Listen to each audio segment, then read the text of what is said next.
Buonasera da Sicilia 24, i titoli. Caro voli, Schifani annuncia sconti per i siciliani, decurtazione del 25% per tutti i residenti in Sicilia sui biglietti per gli aeroporti di Roma e Milano e un ulteriore taglio del 25% per gli studenti e le fasce economicamente deboli. Chiara travolta sulle strisce pedonali a Catania, 2 gli indagati per omicidio stradale, domani l'autopsia sul corpo della studentessa di Solarino. Il sindaco Trantino, rifaremo il sovrappasso della circonvallazione, il primo cittadino a Sicilia 24 Focus annuncia provvedimenti per evitare altri incidenti stradali e per il decoro della città. Scatta la tolleranza zero per chi lancia rifiuti per strada a Catania, sanzione penale e sequestro del mezzo per chi scarica illecitamente, i titolari di aziende rischiano anche l'arresto. E caos sul ponte Corleone di Palermo, traffico in tilt per un nuovo cambio di senso di marcia, automobilisti incolonnati per i tanti cantieri sulle strade del capoluogo siciliano. A San Martino castagne e vino, ma le calde arroste sono salatissime, il costo è di 15 euro al chilo. Calcio, il Catania ha scelto, la dirigenza ha presentato l'offerta a Cristiano Lucarelli. Il tecnico livornese per sedere sulla panchina rossazzurra deve liberarsi dal contratto con la Ternana.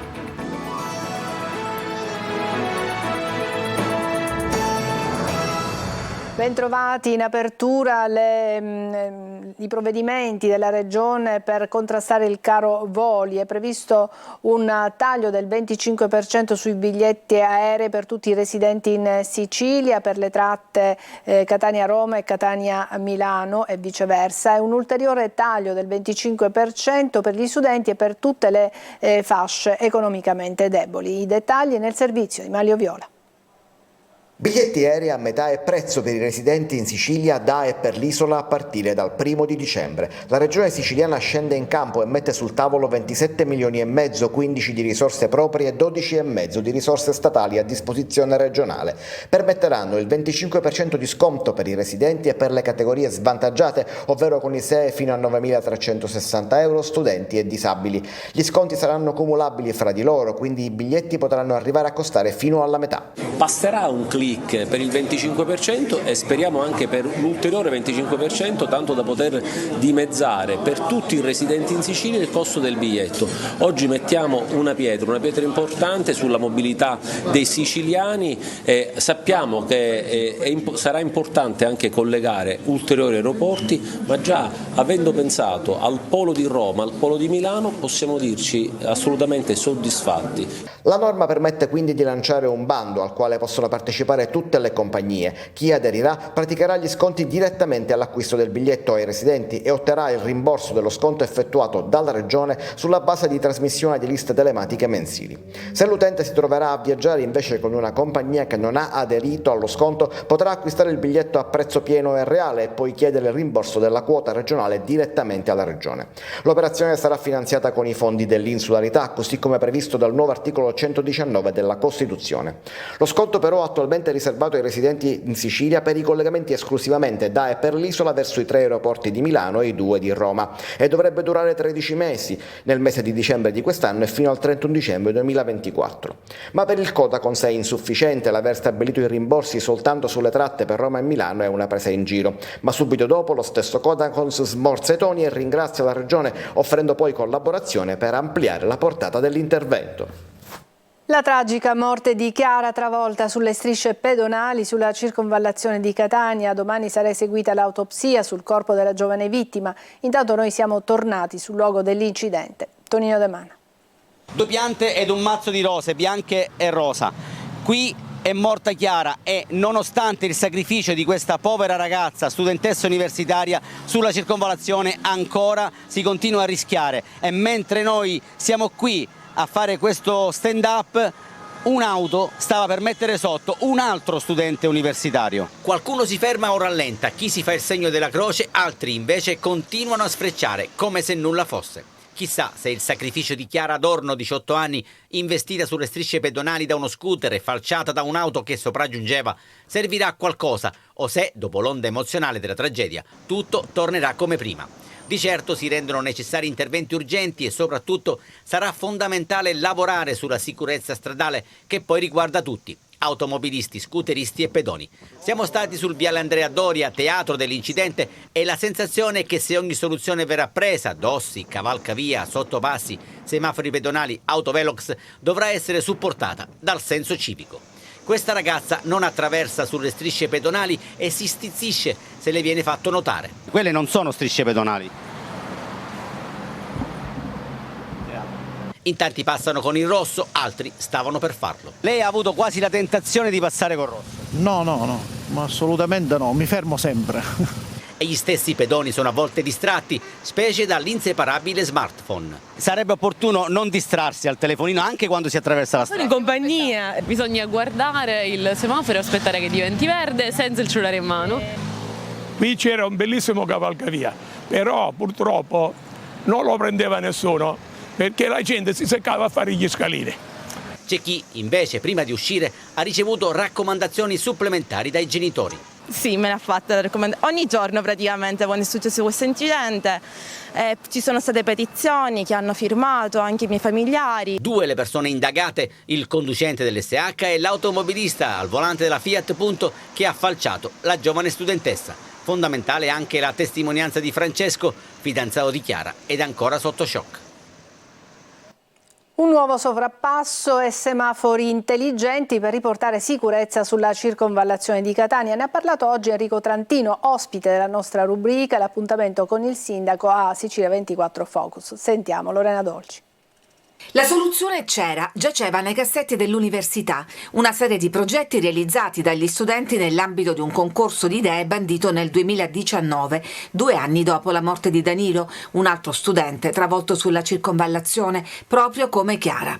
Adesso l'amministrazione corre ai ripari, andando a pescare tra quelle proposte mai finanziate. Un sovrappasso di nuovo, ovviamente rispetto al passato ci sarà anche l'ascensore affinché possa essere utilizzato dai diversamente abili e quindi è un qualcosa che dobbiamo ripristinare. Trantino, ospite della nostra rubrica L'appuntamento con il sindaco, assicura che il sovrappasso sarà completato entro marzo prossimo, ripristinando dunque il cavalcavia demolito nel 2013, ma non solo. Le prime cose che dobbiamo fare è trasformare la circonvallazione intera in strada a scorrimento, che permetterebbe con l'autorizzazione della prefettura di realizzare dei presidi fissi di autovelox. Il focus è stato anche l'occasione per ricordare la tolleranza zero nei confronti di chi sporca Catania, alla luce dell'inasprimento delle pene e delle nuove sanzioni penali.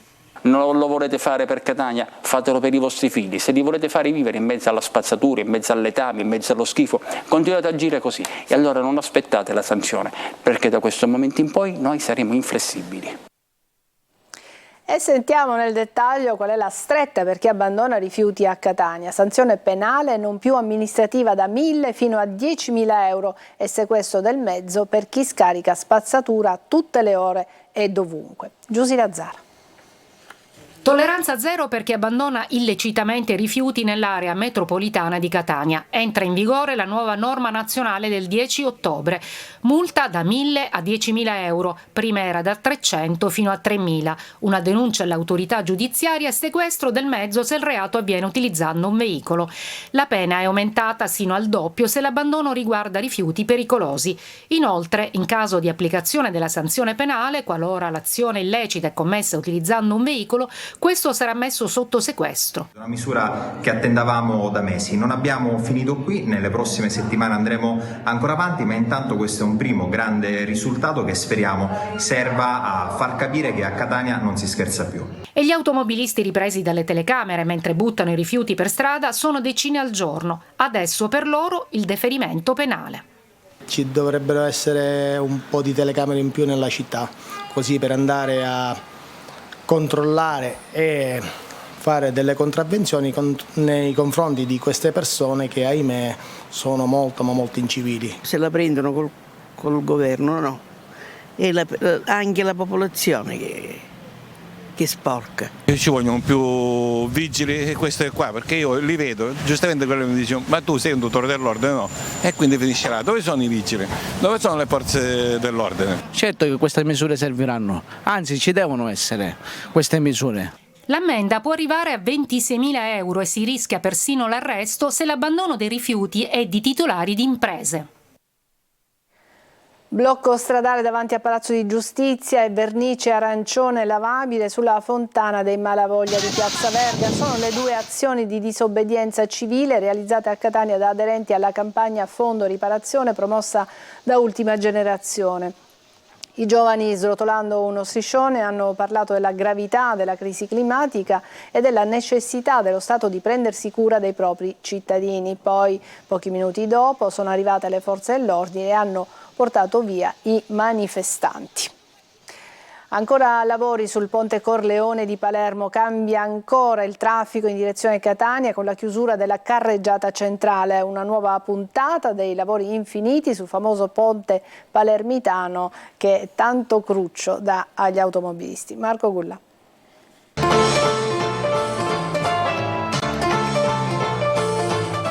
No, non siete su Scherzi a parte, quello che state vedendo è assolutamente reale. Questo è il traffico di oggi sul ponte Corleone a Palermo, traffico ulteriormente appesantito dalla chiusura della carreggiata centrale per i lavori di adeguamento strutturale del ponte. Finora il traffico in direzione Catania è stato smistato centralmente perché la ditta incaricata dei lavori al ponte è intervenuta nelle corsie laterali. Le ripercussioni sul traffico dopo la nuova ordinanza sono ben visibili, auto incolonnate, si procede a passo d'uomo, automobilisti inferociti e attese snervanti per percorrere alcune centinaia di metri.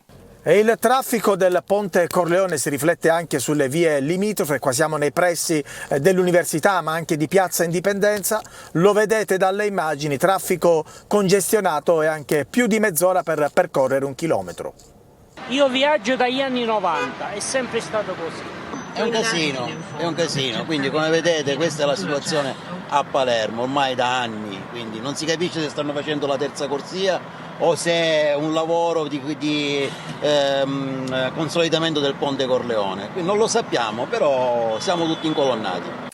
Secondo il cronoprogramma di ANAS, una volta terminati questi lavori con il nuovo anno, la carreggiata in direzione Catania tornerà percorribile senza alcuna limitazione di carico e di corsie. Nel frattempo però, cari automobilisti, il consiglio è quello di portare con voi un bagaglio speciale, la pazienza. E devono avere tanta pazienza anche gli automobilisti a Siracusa che devono fare i conti con le tante buche sulle strade. Francesco Aloi. Tra i monumenti di Siracusa qualcuno inserisce anche le buche, punti pericolosi per automobilisti e soprattutto per chi si sposta sui mezzi a 2 ruote, che spesso restano per mesi. Lo vedete anche voi come sono, l'asfalto bruttissimo. Guidare è un pericolo. Pericolosissimo soprattutto per le macchine, che li stiamo distruggendo. Dalla periferia al centro la situazione non cambia. A peggiorare il tutto sono anche alcuni tombini non a livello con il manto stradale. Attorno si aggiungono anche le buche. Si guida male, si rischia molto. Io vado in macchina ma vado anche in scooter e a volte la scampo bella. Automobilisti e centauri sono stanchi. Guidare in città significa essere abili a fare slalom per evitare di danneggiare il proprio mezzo. Si deve andare piano, attenzione, fare passare i pedoni, le buche ci sono, ma... È rassegnato. Un po' sì. Le buche ci sono, io ne ho pagato il caro prezzo perché ho aggiustato la macchina dei semiblocchi, insomma ha fatto del danno nelle mie macchine. Questo è il centralissimo Corso Umberto. I mattoni dissestati ormai fanno parte delle caratteristiche della strada. Sono così da anni. Tutto sconnesso con buche, anche quando si frena certe volte scivola la macchina. E alcune buche o tombini divelti vengono segnalati così. Un rimedio provvisorio che però sembra diventare definitivo. Breve pausa, ci vediamo tra pochissimo, state con noi.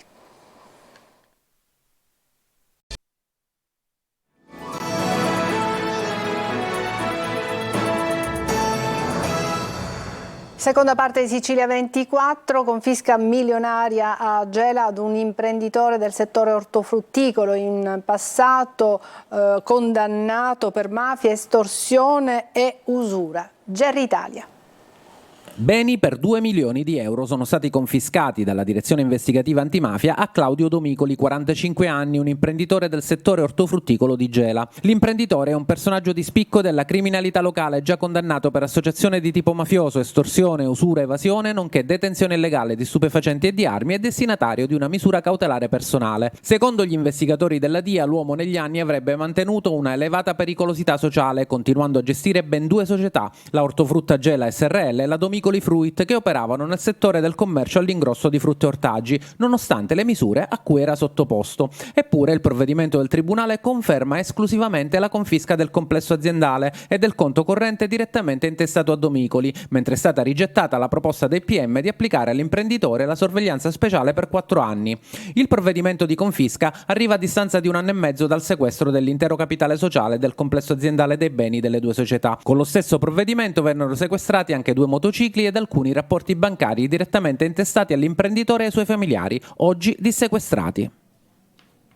Un'attività stromboliana con emissioni di brandelli di lava incandescenti e forti boati nettamente avvertiti in diversi paesi è in corso nel cratere di sud-est dell'Etna. Non è presente al momento emissioni di cenere dalla bocca e l'aeroporto di Catania è pienamente operativo. Studenti delle scuole catanesi a lezione di robotica. Un'intera giornata è stata dedicata ad apprendere le potenzialità della robotica collaborativa. Gli studenti si sono confrontati con tecnici specializzati e hanno interagito direttamente con Gofa, Yumi e Swifty, i nuovi robot collaborativi di ABB Robotics. Hanno discusso delle tendenze attuali, dei possibili scenari futuri e dei punti chiave che stanno plasmando il settore della robotica, del perché la robotica non tolga lavoro agli esseri umani, ma al contrario contribuisca ad aumentarlo di pari passo con la produttività, dando vita anche alla nascita di nuove figure professionali. E si avvicina la festa di San Martino, lo sarà domani, e come da tradizione si mettono in tavola le castagne assieme al vino, ma quest'anno si dovrà pagare un po' di più per le tanto amate caldarroste. Le condizioni meteo sfavorevoli hanno portato un aumento dei prezzi fino a 15 euro al chilo. Eva Spampinato. Si avvicina San Martino? Certo, E quindi? castagne e vino. Ma quanto costano? Il meteo impazzito ha fatto aumentare i prezzi del frutto più amato dell'autunno, al quale comunque non si rinuncia. Sì, soprattutto per mia figlia che ci impazzisce. La tradizione vuole che si metta in tavola un piatto di castagne arrosto e del vino, per una merenda sana o per un aperitivo prima di cena. E in vista dell'11 novembre, il giorno di San Martino, i rivenditori di caldarroste preparano i banconi per il pienone. Mi dice come la lavora la castagna? Con un tagliarino, ci fa un segno e poi si apre nel fuoco. È una cottura un po' particolare, per non bruciarsi la castagna si fa il doppio cestello, si mette sopra il cestello e si cucina lento così, non brucia la castagna. Quest'anno diciamo che è un anno molto delicato, perché con questo caldo e manca la pioggia, c'è caldo e c'è molta castagna rovinata. Anche per quando che noi ci impegniamo, tutte quelle marce che noi togliamo sono qua. E per spiegare alla clientela il motivo dell'aumento dei prezzi, questi rivenditori hanno esposto un volantino molto dettagliato in cui si parla delle condizioni avverse meteorologiche in Sicilia, ma non solo, ma anche della ridotta produzione, addirittura del 70% in meno di castagne. A volte è anche difficoltoso a dire che noi purtroppo la stiamo vendendo a 15 euro, perché ovviamente dal mercato sta uscendo troppo cara e poi fra quella che togliamo. Insomma, le castagne sono sempre più salate in tutti i sensi, ma come si fa a rinunciarvi? Lei non ha resistito, doveva mangiarne una subito. Breve pausa e poi le ultime sul fronte calcio Catania. A tra pochissimo.